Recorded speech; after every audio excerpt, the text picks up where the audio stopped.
ষষ্ঠীতে তৈরি হলো মা দুর্গা। হ্যাঁ বন্ধুরা, ষষ্ঠীর সারাদিন ধরে মা দুর্গাকে সাজালাম।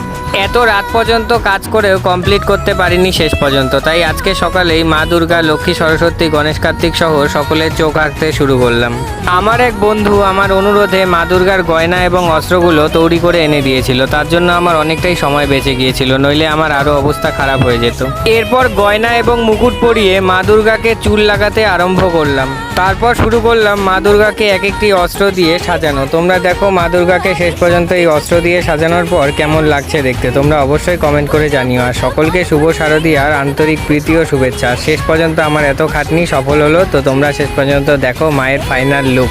আমার এই ধরনের ভিডিওগুলি যদি তোমাদের ভালো লাগে, ইউটিউব থেকে হলে অবশ্যই সাবস্ক্রাইব করে দিও, আর ফেসবুকে হলে লাইক, কমেন্ট আর একটু শেয়ার করে দিও, আর ফলো তো অবশ্যই করে দিও। আর হ্যাঁ, ইনস্টাগ্রামের কথা তো বলতে ভুলে গিয়েছিলাম। যাই হোক, বলো দুর্গা মাই কি জয়।